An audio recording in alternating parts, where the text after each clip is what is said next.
Fields, construction sites and mines are the most common destinations for prisoners sentenced to punitive labor. A foreign ministry official recently confirmed to a handful of journalists that there are indeed special camps for this kind of labor. Some agencies say their purpose is to reform criminals. High treason and subversion carry the death penalty. General Jang Song-tak was executed last year. He was the young marshal's uncle and thought to have been his mentor, the second most important figure in the country. A military tribunal accused him of corruption and plotting to topple the revolutionary North Korean regime. Our visit ends in Pyongyang's victorious War Museum.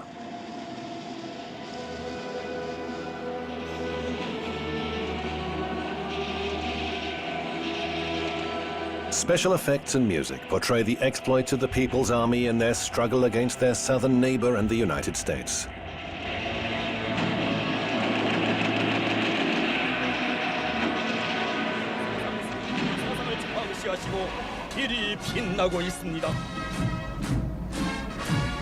The latent conflict lasted more than 60 years, and North Korea commemorates the end of military action with a grand annual parade demonstrating its military prowess. Victory Day, as it's known here, marks the armistice in the Korean War.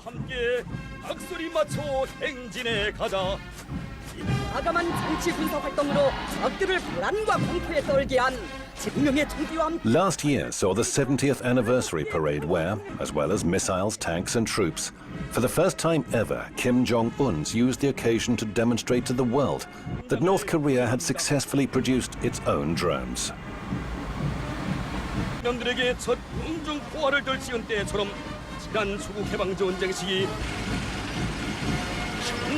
There are more than 1 million soldiers in the regular army, not including the highly militarized police.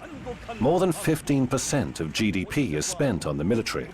Mangyongdae Revolutionary School even prepares children.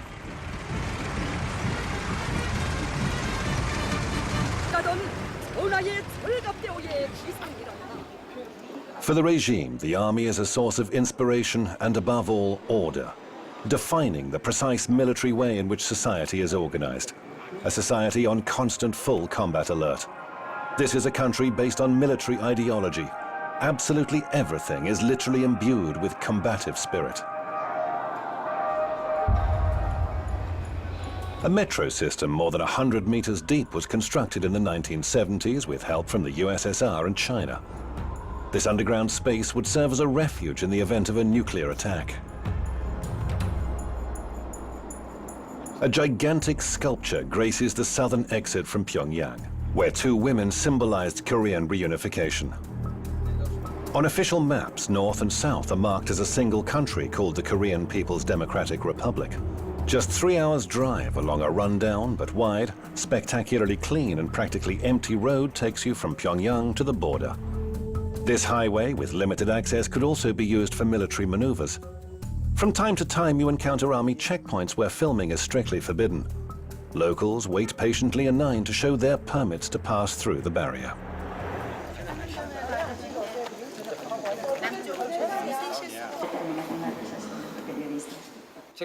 Panmunjom village is where Lieutenant Colonel Nam Tong-ho delivers military history lectures for visitors. This would seem to be one of the most important tourist attractions in the country. According to the guide, in this very hall and at these very desks on July the 27th, 1953, North Korea and the USA signed the armistice agreement without the participation of the South. It was a precarious non-aggression pact that should ultimately have led to a final peace treaty, but never did.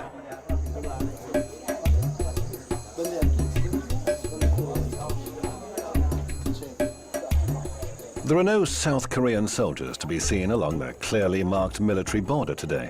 It's said that they keep it under surveillance using binoculars and cameras, while remaining where tourists won't see them.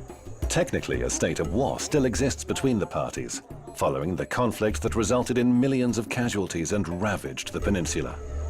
소방의 그 방송, 보도, TV를 비롯한 선전물의 거의 전부다시피 이거다 미국이 통제하에 있다는 데 대해서는 나도 알고 있습니다. 미국이 진정으로 세계의 평화, 조선반도의 평화를 바란다면 남조선에서 저들의 무력을 하루빨리 철수시키고 이 조선 반도의 그 평화 보장을 위해서 진심으로 노력해야 합니다.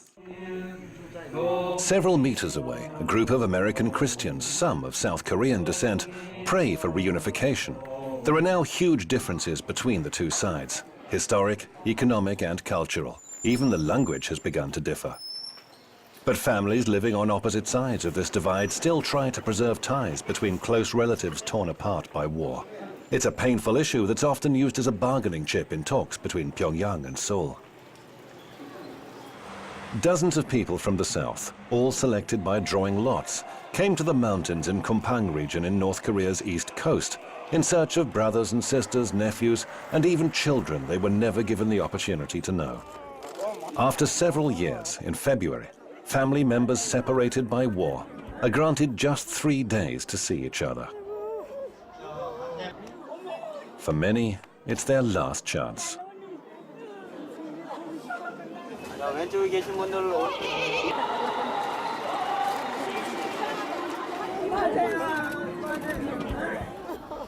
I don't involve any of the politics or any of the religion part, but we just wanted to, this is a one country and this is a one people.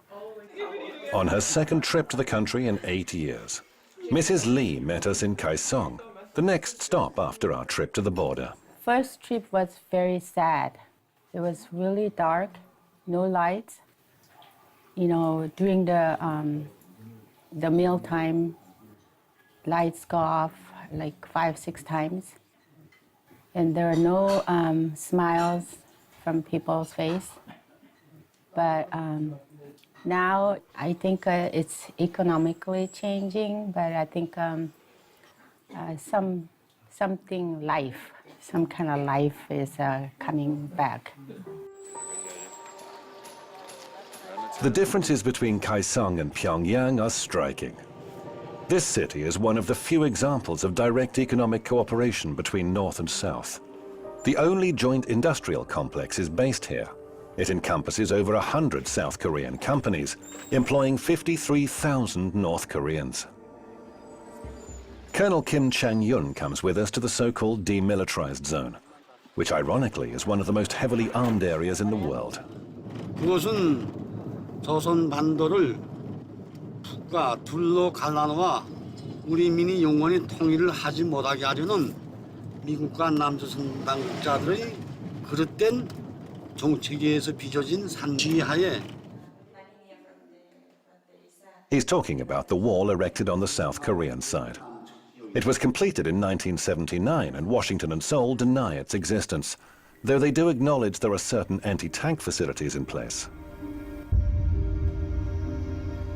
This 4-kilometer-wide natural barrier divides the peninsula. South Korea looms in the distance. Seoul is a little over 50 kilometers away. From here on the North Korean side, and using the colonel's binoculars, we're able to see South Korean military bases, flying UN flags on the opposite side. We can also see what the North Koreans are talking about, a 5-meter-high wall stretching from east to west.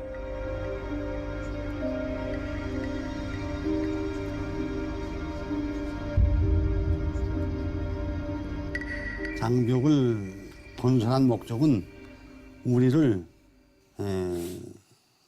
군사적 공격 출발 진지로 만들어 놓고 장벽을 우리를 쉽게 타격하게 한 이런 군사적 목적이 더 큰 것만큼 이것이 세계에 폭로되면 아주 불리하다고 생각하면서 이 자체를 부인하고 있습니다.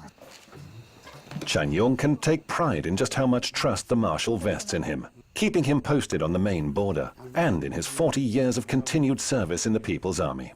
전통적으로 물려주는 변하지 않는 그 전통은 위대한 김정은 동지를 수반한 당중앙을 목숨으로 사수하자 이런 신념이 구호입니다.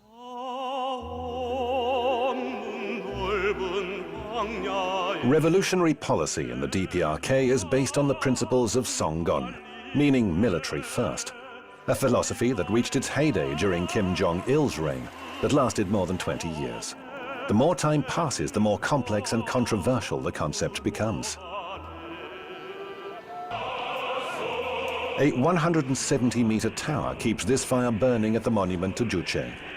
Ideologically, a permissive and slightly spiritual adaptation of communism ascribed to Kim Il-sung.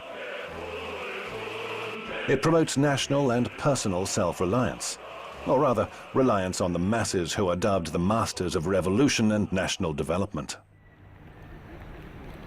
Although the ideology may seem controversial and mysterious, and even dangerous to foreigners, it is constantly referred to. The state-endorsed image of utopian self-reliance and self-sufficiency is in stark contrast to economic reality in the country, which remains dependent on outside help and suffers from an acute shortage of currency. Cargo ships sail into the locks of the East China Sea, bringing goods from China, still the main supplier of provisions and aid received through international assistance. Last year, more than 2 million people in the DPRK benefited from United Nations aid. Chinese goods fill the model supermarket shelves in Pyongyang, alongside locally manufactured products which serve as an example of the country's economic prowess. The closest estimate was from the Bank of South Korea. According to Seoul, its northern neighbor demonstrated 1.1% of economic growth in the last year. However, as is so often the case, Pyongyang has released no official data. Small shops and food distribution centers where local people pick up their monthly food rations didn't feature in our itinerary.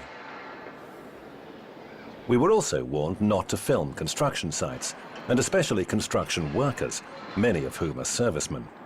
They told us that workwear smeared with cement would give a false impression of the country.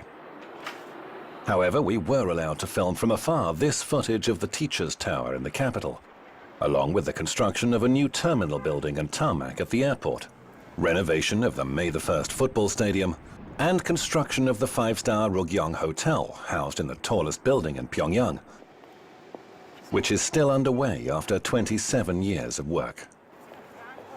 Plus many other buildings and complexes whose construction was initiated by Kim Jong-un.